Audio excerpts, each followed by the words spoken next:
Em nosso estudo de hoje, a lição 6 do livro Companheiro tem por título Discernimento e Amor. Natural examines no mundo os problemas de comportamento, discernir o certo do errado, entender o que auxilia e o que prejudica, e quando puderes, é justo procures erradicar com amor o mal que desfigure as peças do bem com o zelo do lavrador, quando retira a erva invasora do corpo da árvore. Entretanto, em qualquer processo de corrigenda, deixa que a compaixão te ilumine o pensamento para que o ideal de justiça não se lhe faça um deserto no coração. Recorda os esforços que desenvolves para que a bondade e a tolerância não se te afastem da vida e dispõe-te a entender e auxiliar em louvor do bem. Encontraste irmãos considerados delinquentes, imagina os processos obsessivos em que se viram atormentados por tempo vasto, até que se envolvessem nas sombras do desequilíbrio. Surpreendeste companheiros atracados à rebeldia. Pensa nas longas áreas de penúria e sofrimento que atravessaram, até que as forças se lhe esgotaram, impelindo-os para a discórdia. Acompanhaste a indesejável transformação de amigos que desertaram de nobres tarefas que lhe diziam respeito. Detente a meditar nos conflitos que sofreram até que se lhes verificou a queda de toda a resistência. Sabes de criaturas queridas que se mergulharam na escravidão aos tóxicos que lhe desgastam as energias. Reflete nas tentações que lhes povoaram as horas, até que se inclinassem para a dependência dos agentes químicos de misericórdia no abuso dos quais se fazem omissos. Enumera os padecimentos dos desesperados, dos tristes, dos doentes, sem esperança, dos quase suicidas, dos irmãos sanatorizados em vista de indefiníveis angústias, e compreenderás que a infinita bondade de Deus determina-se nomeie juízes para que se cominem penas destinadas ao resgate de nossas culpas, assim como suscita a formação de médicos que nos sanem os males, a fim de que a delinquência e a enfermidade não nos destruam a vida, mas nos impele incessantemente a fraternidade que nos orienta os atos na edificação do futuro melhor sob a regência do amor. Interessante que do simples ao ignorante até a perfeição, em algum momento o espírito vai viver a experiência do magistério, vai de alguma maneira ser convidado para ter alguém sob seus cuidados, sob a sua tutela, e vai começar a abraçar princípios pedagógicos. Quando isso começa a acontecer, com o tempo também, o espírito vai experimentando uma nova forma de ver a vida. Ele vai chegar dentro de uma sala de aula, por exemplo, e, naturalmente, aqueles que são os alunos que têm maiores facilidades, eles vão aparecer. São as notas mais altas, são os comportamentos, o raciocínio. Mas aí o professor, ele começa a se interessar por aqueles que estão marginalizados. Num primeiro momento, quando a gente fala marginalizado, a gente tem que botar uma observação, marginalizado de à margem, que hoje as pessoas falam assim do marginal de uma maneira muito pejorativa, né? Mas corrigindo, voltando aqui para o raciocínio. Quando o professor começa a se interessar por esses alunos, e é interessante que num primeiro momento até a ideia acaba sendo de punição, né?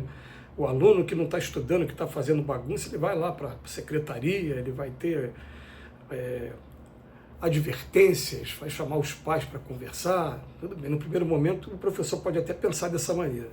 Mas depois, com calma, o professor, conforme ele vai evoluindo também, espiritualmente, ele começa a olhar, não, peraí, o meu maior desafio é conseguir trazer esse aluno que está às margens para o centro. Então a gente começa a analisar por que esse aluno está passando por essa situação. O que está levando? A gente procura até de alguma maneira, será que é a formação familiar?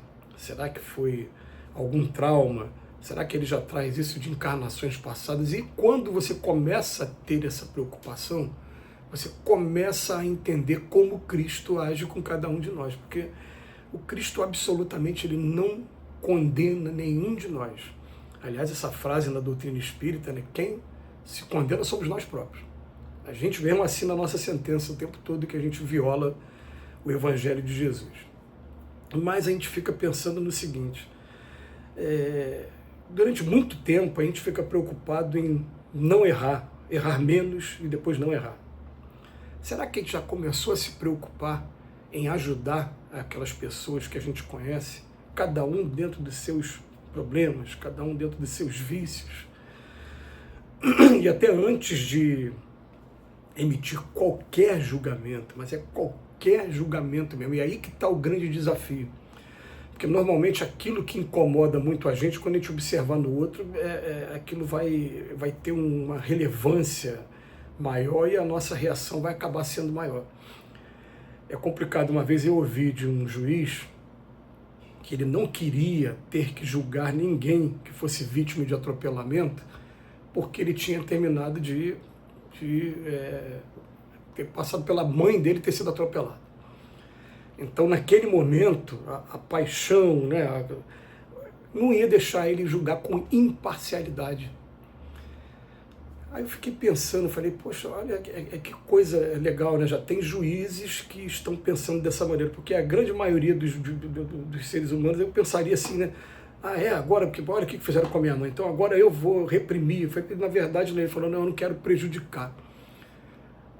Então, é esse que é o comportamento que a gente vai começar a ter preocupação daqui para frente, respeitando o ser. Você vê que o Emmanuel trouxe aqui para gente, ele vem falar no primeiro momento, é natural a gente examinar os problemas do comportamento que estão no mundo, tudo bem.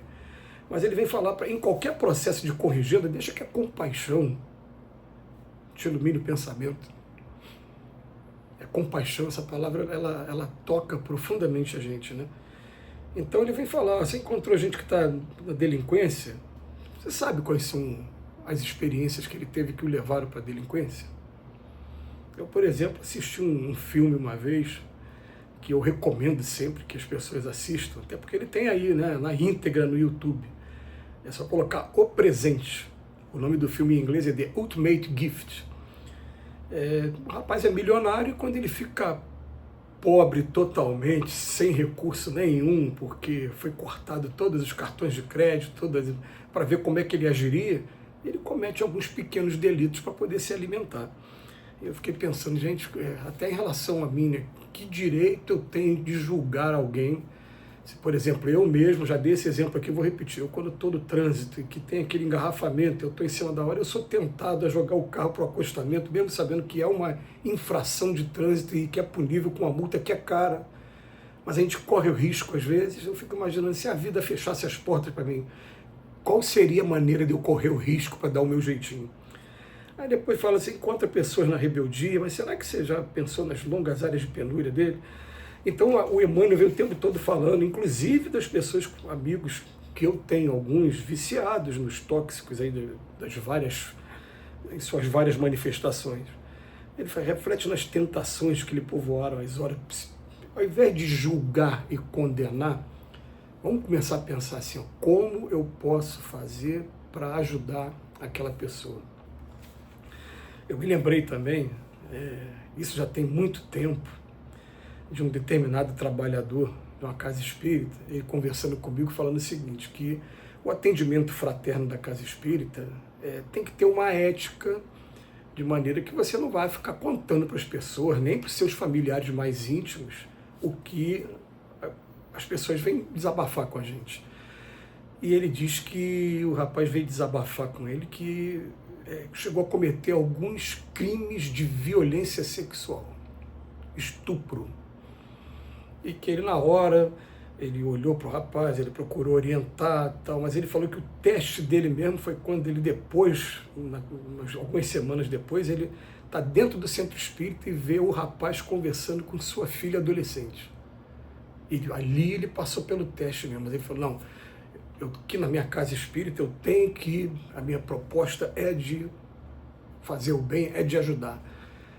Eu coloquei esse exemplo mais radical para que a gente possa meditar até onde vai a nossa capacidade de fazer sintonia com Cristo para ajudar todos nós aqui na Terra. Que Jesus nos abençoe hoje e sempre.